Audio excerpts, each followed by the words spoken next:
Welcome to the Underdog Sniper Podcast. I am your host, MGCovers. This is episode 58. Greatly appreciate you guys tuning in. Hope everybody had a great weekend. Happy Monday. Beautiful day here in the Dominican. Experienced something this week that I've never experienced since I've been living here 2 months. We had rain, and it was such a shock to my system and my normal routine. We had rain. Was on the golf course Thursday, finishing up torrential downpour. I mean, it was brutal. And that's the problem when it rains here. It's like rains cats and dogs. It was brutal. So it rained all the rest of the afternoon Thursday, all day Friday, all day Saturday. And it was just a complete shock to my system. I just wasn't used to experiencing that, and made me realize I take for granted, beautiful weather, being able to play every day. But the good news is Saturday, like 4 o'clock, it was almost as though it had never rained at all. It cleared up. And then I live like 5 minutes from the golf course, but jetted over to the golf course, able to get 9 holes in. And then, of course, beautiful day yesterday, but I watched the PGA Championship. Unbelievable what Scotty Scheffler's doing right now, and have some things in the works with a golf model. I'll start to share that as well. But anyway, I hope you had a great weekend. We'll review the outline of this podcast. We're going to review last week, talk about Major League Baseball, an issue I see with people in this business, and the difficulty that people face when transitioning in from an employee mindset to a self-employed mindset. So when you enter this business and say, hey, I want to profit from sports, I want to learn sports betting, you're basically admitting you want to become self-employed. And most people don't have the mental psyche for that and understanding of what it means to be self-employed. We're going to talk about soccer. Amazing with the success we've had with this model since I made these changes. We have a 50-game sample now. I'll show you that. And probably the highlight of this podcast is we're going to talk about the most undervalued aspect when it comes to soccer. And if you can figure this out for every single sport, you'll be far ahead of the masses. We've talked about baseball, what's overvalued in baseball. We'll review that too to give you some contrast and comparison. So anyway, let's dive into last week here. We'll show you, talk a little bit about baseball because I think this is important. Now, what was crazy about baseball, we had very, very, very low volume. We only had via the model 7, actually less than that. I think the model only had like 5 plays. You look at Monday, we had 1 play. That was the Yankees. Tuesday, we had 1 play. Wednesday, we only had 1 play. So we went 2-1, no plays on Thursday, no plays on Friday. The model had no plays on Saturday, but I used a combination of the play against as well as playing teams in the top 10. We ended up playing San Francisco, Minnesota. No, we actually had 3 plays. St. Louis, Minnesota, San Francisco. The game was tied late with San Francisco and Oakland. Ended up hedging that, but that would have been, a very successful. It was a successful week. So technically, we only had 1, 2, 3, 4, 5. Only had 6 plays. Now, the part where I think people struggle with in this business is most people. Let me back up a little bit. Most people are not self-employed. This is the majority. Majority of people are not self-employed. They're employees. So they have an employee mindset when they start and do sports betting. An employee mindset means getting up, going to work, putting in 8-hour days, coming home the next day, doing the same thing, Friday, getting a paycheck.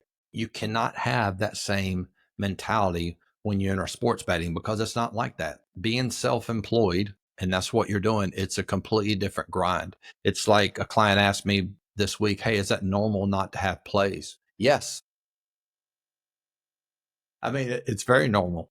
That's just the way. It's not a perfect. Being self-employed, again, it goes back to the contrast. It's always going to be a grind. It's always going to have its ups and downs. There's nothing that's routine about it. And this is the difficult part where people just can't make that transition. They want this business to be the way it is with their job. Hey, I put time in, or I'm paying for the service. I want to be able to profit. I want to be able to have high volume every single day. And it just doesn't work that way. And so I would say for the majority, let me see.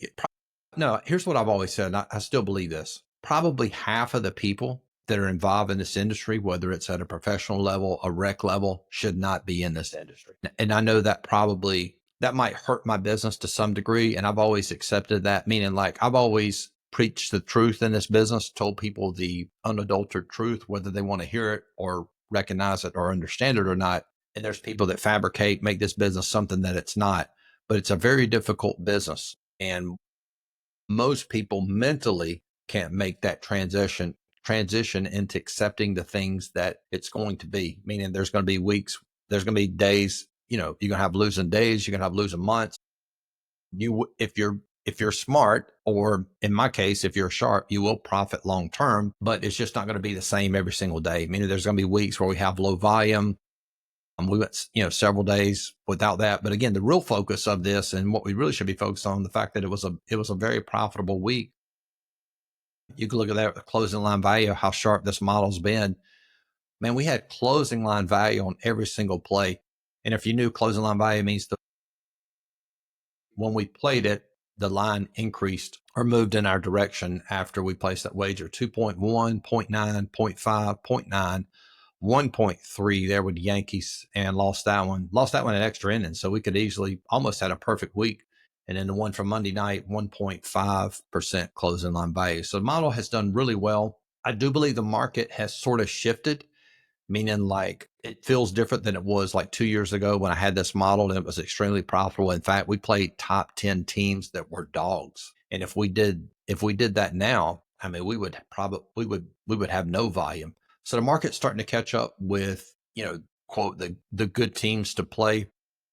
But still, it's been a very successful model. And let me pull that up and show you where we are. See if I can find this real quick. Give me 1 second, because I've tracked it both playing the top 10 and the other way we were playing it as well. Okay. If you look over there to the right, this was playing the top 6 teams via the model. If they're not playing another team in the top 10, up to minus 150, no run lines. And you can see, look at last week. If we just played the model, all we would have played with the Yankees in Toronto, it would still been positive. It would have went, let's see, it would have went 3-1, up 1.68 units. And you look over here to the right, scroll down, I think it was probably even. So if you look, now what I was doing over here is just continuing what we were doing early in the season, playing all the top 10 teams. If they're not playing another team in the top 10, playing the away side on the run line, and of course, playing the home side up to minus 150. And I think this is pretty much even. Yeah, no, it turned a profit, small profit, 0.27 units up for the week. So a little bit more volume that way, but you can see the other way, it's going to be a higher win percentage. Obviously, this is 93 and 82. That's probably about 52, 53%. And with the way we're playing it over here, 20 and 13, that's over 60%. So model definitely has been successful, continue to grind. If this low volume changes to where it feels like it's this every day, we might figure out a more creative way, maybe do some play against concepts. But right now I feel real good about it. And I think it's just part of the issue was we had some of the top 10 teams were playing each other. You had Mets against the Yankees for the, what was that? I think they started playing on Friday. And then we had Detroit, Toronto. They were top 10 teams playing against each other. So we had, 4 of the 6 teams each day, were basically no plays. But anyway, still pleased with the success we've made with baseball. We'll continue to grind that out. Now let's shift gears and talk a little bit about this soccer model, which I'm extremely excited about. I showed you year to date, had a losing day yesterday. It was so close to being profitable or basically breaking even. Had a lot of late goals here. LAFC was winning. They gave up a late goal, ended up losing that one, or basically a draw. But overall, since we started tracking this almost a month, we have 45 plays with this new model. It's 25 and 20, 56%, up 11.57 units. The total units risked, 54.25, which gives it an ROI of 21%. Now, one thing I did do, I talked about this in that video I made this week, is we took out any play that was minus 200 or greater. We just eliminated those from the tracker. So all the plays you see here that we're tracking, haven't played any of this, just tracking it for now, but we're getting ready to. It only includes plays via books line that are at minus 199 or less. So this is a really, really good sample size, and I feel very good about this moving forward. And we have, 6 months to actually wager real dollars. We have MLS, which will give us a good amount of volume. Brazil Series A and Brazil Series B. We'll be able to wager those leagues throughout the summer. So still have a significant amount of volume, even though the big leagues here, EPL, Bundesliga, French League, are pretty much done. But really good sample size. Very pleased with this. And the one thing I want to show you in this is talking about concepts that are overvalued. And this really hit me yesterday. I want to look at Orlando City from yesterday, was plus 290 against Inter Miami. Now we'll pull up the screen from Flash Score here. All right. Inter Miami and Orlando. Inter Miami obviously had Messi. Orlando City was the away team. Miami was the home team. Now I want to look at the standings and show you something here. So going into this game, Orlando had played 13 matches and won 5. You had Inter Miami had played 12 matches and won 6. So win-loss ratio for Orlando City and Inter Miami were basically the same. In the Eastern Conference, they were in essence almost identical, right? So then the question is, why was Orlando plus 290?